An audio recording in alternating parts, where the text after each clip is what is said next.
बोलिए शिव शंकर भगवान की जय। प्रिय भक्तों, श्री शिव महापुराण के रुद्र संहिता द्वितीय सती खंड की अगली कथा है श्री विष्णु और देवताओं से अपराजित दधीचि का उनके लिए शाप और क्षुभ पर अनुग्रह। आइए भक्तों, आरंभ करते हैं ये कथा और 39वां अध्याय। ब्रह्मा जी कहते हैं, हे नारद, भक्त वत्सल भगवान विष्णु राजा क्षुभ का हित साधन करने के लिए ब्राह्मण का रूप धारण कर दधीचि के आश्रम पर गए। वहां उन जगत गुरु श्री हरि ने शिव भक्त शिरोमणि ब्रह्म ऋषि दधीचि को प्रणाम करके क्षुभ के कार्य की सिद्धि के लिए उद्धत हो उनसे यह बात कही। श्री विष्णु बोले, भगवान शिव की आराधना में तत्पर रहने वाले अविनाशी ब्रह्म ऋषि दधीच, मैं तुमसे एक वर मांगता हूं, उसे तुम मुझे दे दो। क्षुभ के कार्य की सिद्धि चाहने वाले देवाधिदेव श्री हरि के इस प्रकार याचना करने पर शैव शिरोमणि दधीच ने शीघ्र ही भगवान विष्णु से इस प्रकार कहा। दधीच बोले, ब्राह्मण, आप क्या चाहते हैं? यह मुझे ज्ञात हो गया है। आप क्षुभ का काम बनाने के लिए साक्षात भगवान श्री हरि ही ब्राह्मण का रूप धारण करके यहां आए हैं। इसमें संदेह नहीं कि आप पूरे मायावी हैं। किंतु देवेश, हे जनार्दन, मुझे भगवान रुद्र की कृपा से भूत, भविष्य और वर्तमान तीनों कालों का ज्ञान सदा ही बना रहता है।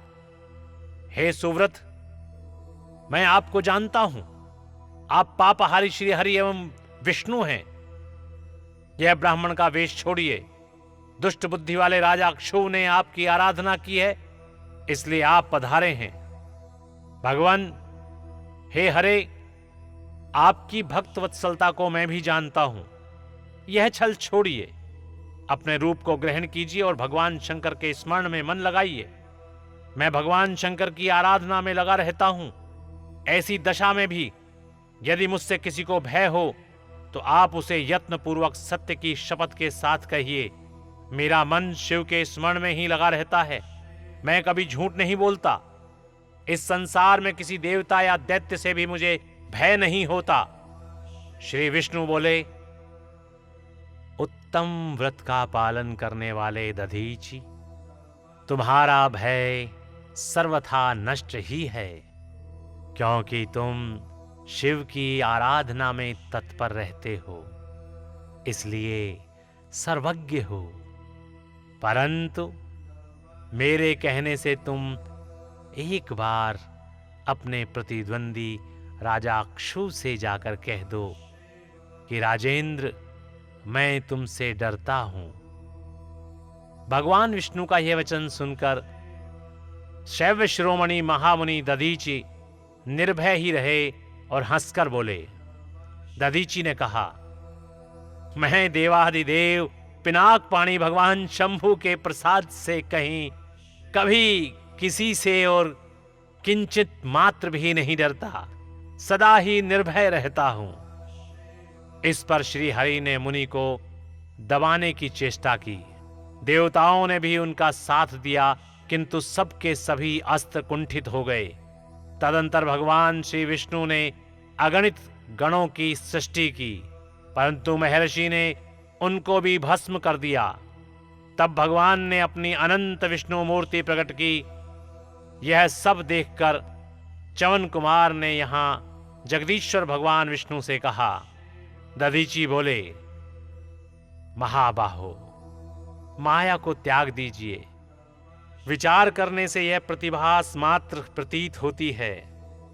हे माधव, मैंने सहस्त्रों दुर्विज्ञेय वस्तुओं को जान लिया है।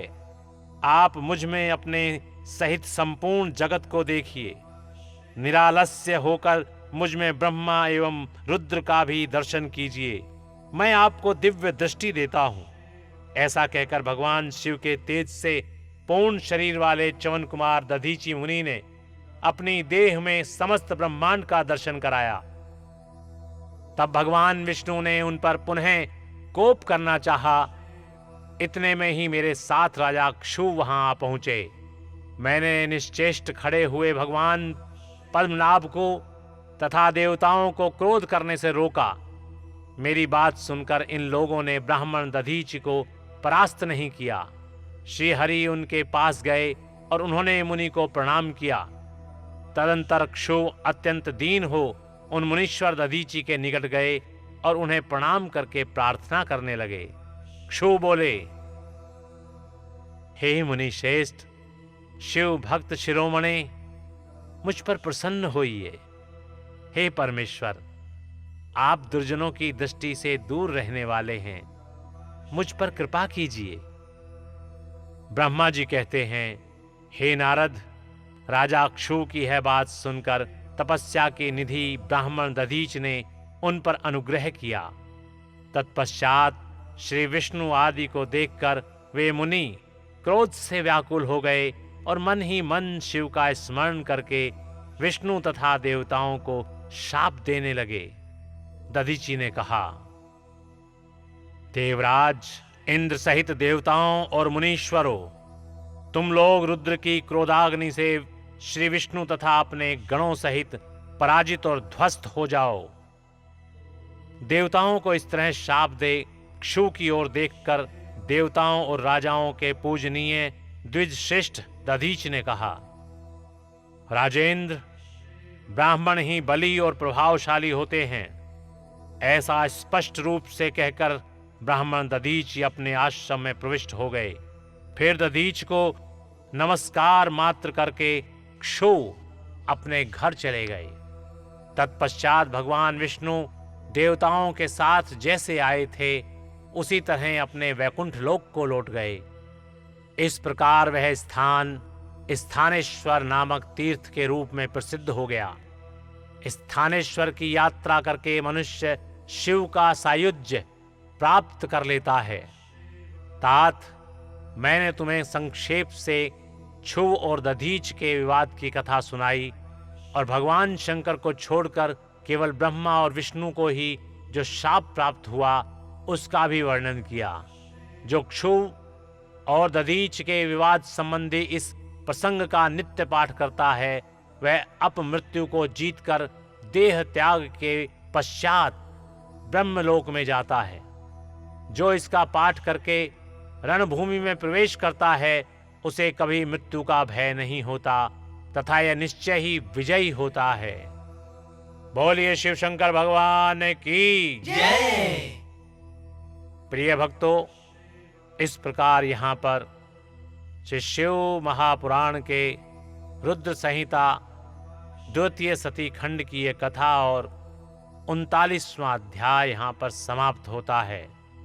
बोलिए शिव शंकर भगवान की जय। ओम नमः शिवाय। ओम नमः शिवाय। ओम नमः शिवाय।